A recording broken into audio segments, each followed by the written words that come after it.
여러분, 놀라운 사실을 하나 말씀드리겠습니다. 50대 이후 어르신들 중 상당수가 매일 이런 고민을 하고 계십니다. 왜 갑자기 계단 오르기가 힘들어졌는지, 왜 손톱이 자꾸 갈라지는지, 왜 오후만 되면 기운이 떨어지는지 말입니다. 하지만 대부분 나이 탓이라며 그냥 참고 지내시죠. 과연 이것이 정상일까요? 안녕하세요.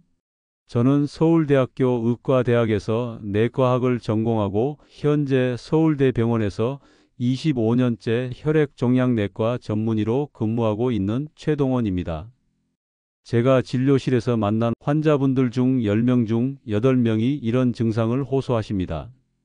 그런데 더 놀라운 것은 이분들 대부분이 단순한 노화가 아닌 특정한 영양소 결핍 상태였다는 점입니다. 이는 단순히 불편함의 문제가 아닙니다. 방치하면 더 심각한 건강 문제로 이어질 수 있는 중요한 신호입니다. 오늘 그 모든 진실을 밝혀드리고 해결책까지 제시해 드리겠습니다. 실제로 제가 진료실에서 가장 자주 듣는 말이 "선생님, 이것도 나이 때문인가요?" 입니다. 사실 저 역시 의학을 시작하기 전에는 그런 생각을 가지고 있었습니다. 하지만 저에게 큰 깨달음을 준 사건이 있었습니다. 3년 전 제 막내 삼촌께서 평소 즐기시던 등산을 하시는 중에 갑자기 의식을 잃고 쓰러지는 일이 발생했습니다. 즉시 병원으로 이송되어 정밀 검사를 받았는데 그 결과가 모든 가족을 놀라게 했습니다. 삼촌께서 몇 달 동안 체력이 예전 같지 않다며 걱정하셨던 모든 증상들의 진짜 원인이 바로 심각한 철분 부족 상태였던 것입니다. 단순한 노화나 운동 부족이 아니었습니다. 더욱 충격적이었던 것은 이런 철분 부족이 단순한 피로감을 넘어 심장과 뇌 기능에까지 심각한 영향을 미칠 수 있다는 사실이었습니다. 다행히 삼촌은 체계적인 치료를 받으시고 현재는 83세의 나이에도 매주 2번씩 산행을 즐기고 계십니다. 등산 동호회 친구들이 그 활력의 비결을 물어보면 늘 이렇게 대답하십니다. 철분을 제대로 관리하는 거야. 오늘 이 프로그램에서는 많은 중장년층과 노년층 분들이 자연스러운 노화로 받아들이고 계시는 다양한 신체 변화들의 진실과 이를 효과적으로 개선할 수 있는 실용적인 방법들을 자세히 안내해 드리겠습니다. 특히 프로그램 후반부에서 소개할 철분 흡수 효율을 5배까지 높일 수 있는 혁신적인 방법은 꼭 기억해 두시기 바랍니다. 제 외조모께서는 이 방법을 활용해 96세까지 정정하게 생활하셨습니다. 만약 주변에 비슷한 고민을 가진 분이 계시다면 이 내용을 함께 나누어 주시기 바랍니다. 여러분의 작은 배려가 누군가의 건강한 삶을 되찾는 소중한 계기가 될 수 있습니다. 제가 혈액종양내과에서 지난 25년 동안 만나온 환자분들을 통해 깨달은 중요한 사실이 하나 있습니다. 철분 부족을 단순히 노화의 일부로 여기고 적절한 관리 시기를 놓치시는 분들이 생각보다 많다는 것입니다. 인상 깊었던 환자분의 경험을 소개해 드리겠습니다. 72세의 박문수 할아버지는 젊은 시절부터 독서를 좋아하시는 분이었습니다. 매일 신문을 정독하고 한 달에 서너 권의 책을 읽으시는 것이 일상이었죠. 그런데 작년부터 갑자기 글을 읽을 때 집중이 어려워지고 내용이 머릿속에 들어오지 않는다고 하셨습니다. 나이가 들어서 집중력이 떨어지는 것 같다며 거의 8개월 동안을 그대로 지내셨습니다. 독서 모임도 그만두시고 평소 즐기시던 신문 읽기도 점점 줄여가셨죠. 가족들도 할아버지 나이에는 당연한 것 아니냐며 별다른 관심을 보이지 않았다고 합니다. 하지만 결국 갑작스런 현기증과 함께 의식을 잃고 쓰러져 응급실로 오게 되었을 때 검사 결과 극심한 철분 결핍 상태임이 밝혀졌습니다. 뇌로 가는 산소 공급이 부족해져서 인지 기능에 문제가 생긴 것이었습니다. 또 다른 사례로는 69세의 최영자 할머니가 있습니다. 평생 요리하는 것을 즐기시고 손톱 관리를 꼼꼼히 하시는 것으로 유명하신 분이었습니다. 그런데 몇 달 전부터 손톱이 이상하게 약해지고 모양이 변하기 시작했습니다. 처음에는 나이가 들어서 손톱도 약해지나 보다라고 생각하셨죠. 손톱이 움푹 들어가면서 숟가락처럼 변하는 모습을 보고도 단순한 노화 현상으로 여기고 계셨습니다. 하지만 2달 뒤 갑작스런 호흡 곤란으로 병원에 오시게 되었고 그때서야 심각한 철분 결핍성 빈혈이 발견되었습니다. 손톱의 변화가 바로 철분 부족의 중요한 경고 신호였던 것입니다. 이런 분들의 공통된 특징이 무엇인지 아시겠습니까? 모두 자신이 겪는 변화를 자연스러운 노화 과정으로만 이해했지만 실제로는 철분 결핍이라는 명확한 원인이 있었다는 점입니다. 더 문제가 되는 것은 이런 상태를 방치하면 시간이 지날수록 더욱 악화된다는 사실입니다. 철분 결핍의 가장 위험한 측면은 이것입니다. 점진적이고 은밀하게 진행되면서 우리 몸 전체의 산소 공급 시스템을 손상시킨다는 점입니다. 의학적으로는 만성 산소 결핍 상태라고 하는데 이 상태가 지속되면 심혈관 질환 발생 확률이 2배 이상 증가합니다. 한번 생각해 보세요. 우리 심장이 하루도 쉬지 않고 박동하는데 산소가 부족한 혈액을 온몸에 공급해야 한다면 얼마나 큰 무리가 될까요? 마치 성능이 떨어진 연료를 사용하는 자동차 엔진처럼 심장에 과부하가 걸리게 됩니다. 폐에서도 충분한 산소 교환이 이루어지지 않아 호흡이 어려워지고 조금만 움직여도 숨이 차며 일상생활에 지장을 받게 됩니다. 뇌에도 적절한 산소가 공급되지 않으면 기억력 저하, 집중력 감소, 판단력 흐림 등의 증상이 나타납니다. 또 깜빡했네 하며 가볍게 넘기시지만 사실은 뇌가 산소 부족으로 어려움을 겪고 있는 신호일 수 있습니다. 면역 체계도 제대로 작동하지 않아 각종 감염에 취약해지고 상처 회복 과정도 현저히 지연됩니다. 요리하다가 칼에 살짝 베인 상처가 3주 이상 지나도 아물지 않는다면 단순히 나이 들어서 그런가 하고 지나치지 마시고 철분 상태를 점검해 보시기 바랍니다. 극단적인 경우에는 생명을 위협할 수도 있습니다. 이는 결코 과장된 표현이 아닌 의학적 사실입니다. 해외 연구 사례에 따르면 65세 이상 고령자 중 철분이 심각하게 부족한 그룹의 5년 내 사망률이 정상 그룹보다 2.3배 높다는 결과가 보고된 바 있습니다. 흥미로운 점은 이런 증상을 보이는 분들 대부분이 일상생활에서 무의식적으로 철분 흡수를 저해하는 습관들을 가지고 계신다는 것입니다. 예를 들어 식사 시간에 녹차나 홍차를 드시거나 유제품을 과도하게 섭취하시는 경우가 그렇습니다. 제 환자 중 81세의 신동진 할아버지는 건강을 위해 매일 아침 두유 한 잔, 점심 후 보이차 한 잔, 저녁에 캐모마일차 한 잔을 드시는 것이 습관이셨습니다. 언뜻 보기에는 건강한 식습관처럼 보이지만 실제로는 철분 흡수를 심각하게 방해하고 있었습니다. 차 종류에 포함된 탄닌과 카테킨 성분, 그리고 유제품의 칼슘이 철분과 결합하여 흡수를 최대 70%까지 차단할 수 있기 때문입니다. 또한 나이가 증가하면서 자연스럽게 위장관 기능이 저하되는 것도 철분 흡수를 어렵게 만드는 주요 원인입니다. 이것이 고령자에게 철분 결핍이 더 자주 발생하는 이유 중 하나입니다. 하지만 여러분, 저는 여러분을 걱정시키려고 이런 이야기를 하는 것이 아닙니다.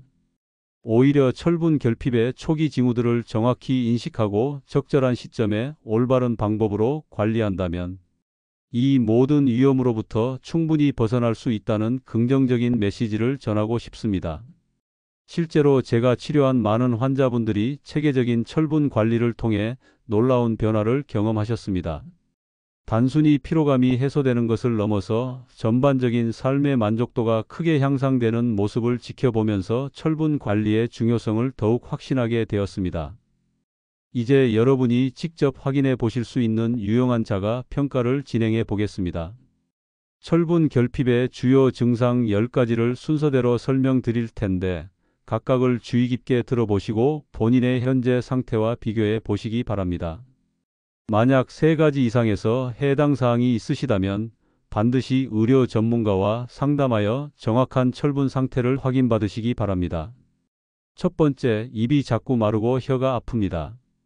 67세 윤성호 할아버지는 물을 많이 마셔도 입이 버짝 마르고 혀가 따가워서 친구들과 대화하기 힘들다고 했습니다. 철분 부족으로 입안 점막이 약해진 겁니다. 두 번째, 손톱이 이상하게 변합니다. 71세 썸이란 할머니는 손톱이 자꾸 갈라지고 가운데가 숟가락처럼 파인다고 했습니다. 철분 부족으로 손톱 구조가 약해진 겁니다. 세 번째, 머리카락이 과도하게 빠집니다. 63세 이동원 선생님은 머리 빗을 때 한 줌씩 빠지고 샤워할 때 배수구가 막힐 정도라고 했습니다. 철분 부족으로 모낭에 영양 공급이 안 되는 겁니다.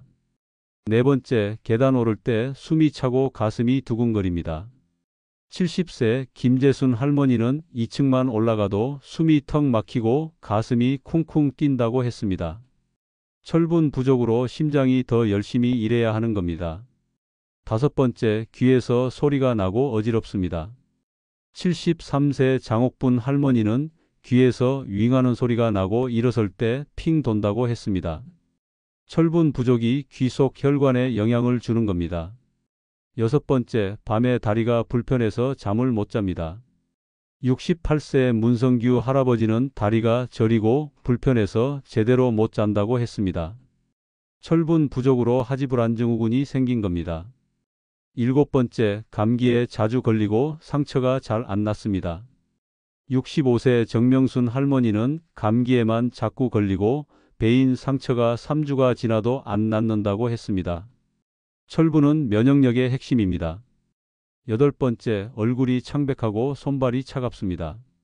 69세 안순희 할머니는 예전 복숭아 볼에서 지금은 창백해지고 손발이 차가워졌습니다. 철분 부족으로 혈액순환이 안 되는 겁니다. 아홉 번째, 집중이 안 되고 기억력이 떨어집니다. 77세 홍재석 할아버지는 바둑 둘 때 방금 무슨 수를 뒀는지 까먹는다고 했습니다.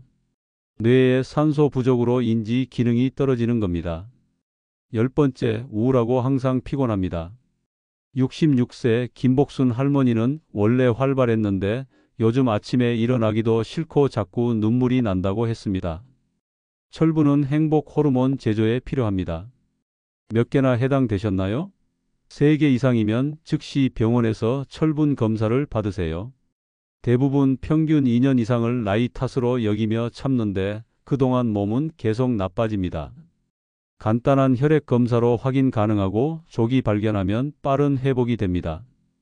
이제 나이 들수록 철분이 부족해지는 4가지 주요 원인을 알려드리겠습니다. 첫 번째 원인, 매일 마시는 음료가 철분 흡수를 막습니다. 김정자 할머니는 건강을 위해 아침 녹차, 점심 후 둥글레차, 저녁 우유를 마셨는데 철분 수치가 정상의 절반도 안 됐습니다. 녹차와 둥글레차의 탄닌, 우유의 칼슘이 철분 흡수를 최대 60%까지 방해합니다. 식사할 때마다 이런 음료를 마시면 섭취한 철분의 절반 이상을 버리는 셈입니다. 두 번째 원인, 나이가 들면서 위산이 줄어듭니다. 78세 노한수 할아버지는 속쓰림 때문에 위산 억제제를 10년 이상 복용했는데 심한 철분 부족이었습니다. 위산이 부족하면 음식에서 철분을 제대로 흡수할 수 없습니다. 나이 들면서 고기 먹으면 속이 더부룩하다고 하시는 분들이 많은데 이는 위산 감소 때문입니다. 세 번째 원인, 만성질환과 약물이 철분을 더 부족하게 만듭니다. 71세 최영숙 할머니는 관절염으로 매일 소염진 통제를 복용했는데 이런 약들이 위장관에 미세한 출혈을 일으켜 철분 손실을 증가시킵니다. 당뇨병, 고혈압, 관절염 등 나이 들면서 생기는 질환들도 철분 흡수에 영향을 줍니다. 특히 몸에 염증이 있으면 철분이 제대로 활용되지 못합니다. 네 번째 원인, 여성 어르신들은 특히 위험합니다. 69세 박영희 할머니는 4명의 아이들을 출산 후 산후조리도 제대로 못했습니다. 평생 동안 임신과 출산으로 철분 저장량이 적어서 노년에 더 부족해집니다. 많은 분들이 폐경 후에는 철분 걱정을 안 해도 된다고 생각하지만 실제로는 다른 요인들로 인해 여전히 철분 관리가 중요합니다. 이런 원인들을 보면 나이 드신 분들이 철분 부족에 취약할 수밖에 없습니다. 하지만 걱정하지 마세요. 이런 요인들을 알고 적절히 관리하면 얼마든지 예방하고 개선할 수 있습니다. 실제로 제가 치료한 많은 환자분들이 체계적인 철분 관리를 통해 놀라운 변화를 경험했습니다. 단순히 피로감이 해소되는 것을 넘어서 전반적인 삶의 질이 크게 향상되었습니다. 제가 만난 70대 환자분들 중에는 철분 관리 후 마치 10년은 젊어진 것 같다고 말씀하시는 분들이 많습니다. 가장 중요한 것은 초기 증상을 놓치지 않는 것입니다. 오늘 말씀드린 10가지 증상 중 3개 이상 해당된다면 지체 없이 의료진과 상담하시기 바랍니다. 철분 결핍은 조기에 발견하고 적절히 관리하면 충분히 개선될 수 있는 문제입니다. 이제부터 철분 부족을 해결하는 가장 효과적인 방법을 알려드리겠습니다. 바로 똑똑하게 음식을 먹는 것입니다. 철분이 풍부한 9가지 음식을 소개해 드리겠습니다. 첫 번째, 새우, 문어, 오징어 같은 해산물입니다. 말린 오징어 100g으로 하루 필요한 철분의 65%를 얻을 수 있습니다. 일주일에 2~3번 해산물을 드시면 큰 효과를 봅니다. 두 번째, 말린 자두입니다. 자연의 철분 알약이라 불립니다. 매일 아침 5개 정도 드시거나 요거트에 섞어 드세요. 세 번째, 검은 콩입니다. 식물성 식품 중 철분 함량이 높습니다. 일주일에 3번 검은 콩밥을 드시면 기력이 좋아집니다. 네 번째, 렌틸콩입니다. 철분, 단백질, 식이섬유까지 풍부한 슈퍼푸드입니다. 조리 시간도 짧아 편리합니다. 다섯 번째, 해바라기 씨입니다. 견과류 중 철분 함량이 가장 높습니다. 한 줌만 드셔도 하루 필요한 철분의 20%를 얻습니다. 여섯 번째, 메밀입니다. 일반 쌀보다 철분이 3배 많습니다. 쌀과 2:1 비율로 섞어 밥을 지으면 됩니다. 일곱 번째, 말린 살구입니다. 100g에 하루 필요한 철분의 18%가 들어 있습니다. 간식으로 드시면 좋습니다. 여덟 번째, 케일과 근대입니다. 녹색 잎채소 중 철분 함량이 가장 높고 비타민C도 풍부해 철분 흡수를 돕습니다. 아홉 번째, 카카오 닙스입니다. 건강한 초콜릿 칩입니다. 요거트에 뿌려 하루 한 스푼 드시면 됩니다. 하지만 더 중요한 것은 철분 흡수율입니다. 아무리 철분이 많은 음식을 드셔도 제대로 흡수되지 않으면 소용없습니다. 철분을 잘 흡수하는 5가지 방법을 알려드리겠습니다. 첫 번째, 비타민C와 함께 드세요. 비타민C는 철분 흡수율을 최대 5배까지 높입니다. 장원석 할아버지는 철분제를 오래 드셔도 효과가 없었는데 키위 주스와 함께 드시니 금방 좋아졌습니다. 오렌지, 딸기, 파프리카를 함께 드시거나 식후에 비타민C 보충제를 드세요. 두 번째, 커피, 차, 우유는 철분 식품과 최소 1시간 간격을 두세요. 이런 음료들이 철분 흡수를 방해합니다. 철분이 많은 식사 후 1시간 동안은 절대 마시지 마세요. 세 번째, 콩류나 견과류는 물에 충분히 불려서 드세요. 피틴산이 철분 흡수를 방해하는데 하룻밤 불리면 피틴산이 줄어들어 흡수율이 높아집니다. 네 번째, 단백질 식품과 함께 드세요. 동물성 단백질의 아미노산이 철분 흡수를 돕습니다. 채식하시는 분도 일주일에 한두 번은 양질의 단백질을 드세요. 다섯 번째, 위산 분비를 건강하게 유지하세요. 위산 억제제를 드시는 분은 담당 의사와 상담해서 식사 시간과 복용 시간을 분리하세요. 심각한 철분 부족인 경우 의사 처방에 따라 철분 보충제가 필요할 수 있습니다. 하지만 너무 많이 드시면 부작용이 있으니 반드시 의사와 상담하세요. 이 방법들을 3개월에서 6개월 꾸준히 실천하면 대부분 철분 수치가 정상으로 돌아오고 증상도 크게 개선됩니다. 실제 성공 사례를 말씀드리겠습니다. 69세 오미경 여사님은 손톱이 갈라지고 손가락 아파서 피아노 강사를 그만뒀습니다.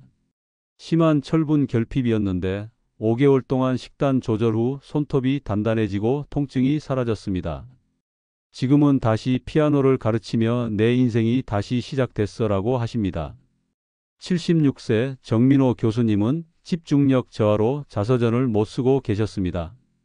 치매가 오나 봐요라고 걱정하셨는데 심각한 철분 부족이었습니다. 4개월 동안 철분 관리 후 기억력과 집중력이 놀랍게 향상되어 자서전을 완성하셨습니다. 68세 최윤정 여사님은 어지럼증으로 댄스 강사를 그만두었습니다. 철분 수치가 정상의 3분의 1이었는데 3개월 동안 집중 관리 후 다시 춤을 추고 실버댄스 클럽까지 만드셨습니다. 이런 변화는 약 없이 단지 올바른 식단과 철분 흡수법으로 이루어진 것입니다. 여러분도 충분히 할 수 있습니다. 오늘부터 철분 식품을 식단에 추가하고 흡수율 높이는 방법을 실천해 보세요. 제 스승님은 이 방법으로 91세까지 현역 의사로 활동하시며 철분을 챙기는 게 비결이라고 하셨습니다. 건강한 노후는 선택입니다. 나이 든다고 활력을 잃을 필요 없습니다. 올바른 지식과 꾸준한 실천으로 언제든 건강한 삶을 되찾을 수 있습니다. 의학적 조언을 드리자면 오늘 내용은 일반적인 정보이며 개인차가 있을 수 있습니다. 만성질환이나 약물 복용 중이신 분은 반드시 담당 의사와 상담 후 실천하세요. 심각한 증상이 있다면 전문의 진료를 먼저 받으시기 바랍니다.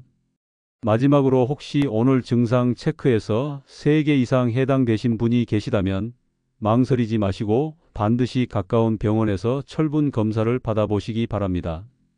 조기 발견이 건강한 노후의 열쇠입니다. 오늘 저의 이야기가 여러분께 새로운 희망과 실천의 계기가 되었기를 바랍니다. 활기찬 노년을 위한 저의 연구와 경험은 계속될 것입니다. 앞으로도 여러분께 실질적인 될 유익한 정보들을 꾸준히 전해드릴 것을 약속드립니다. 이 여정에 함께하고 싶으시다면 구독을 눌러주시고 오늘 내용이 도움이 되셨다면 좋아요로 표현해주세요. 여러분의 반응은 제가 더 좋은 콘텐츠를 만드는 데 큰 힘이 됩니다. 댓글을 통해 여러분의 변화 과정이나 질문을 공유해 주시면 저도 성심껏 답변 드리며 함께 고민하겠습니다. 잊지 마십시오. 나이는 우리가 통제할 수 없지만 건강과 삶의 태도는 우리의 선택입니다. 오늘 배우신 방법은 그 선택을 위한 작은 도구일 뿐입니다. 이 도구를 활용하여 스스로를 더 아끼고 가꾸며 매일 더 자신감 넘치는 모습으로 살아가시길 바랍니다. 진정한 아름다움은 바로 그 과정 속에 있습니다. 여러분의 빛나는 내일을 응원하며 감사 인사드립니다.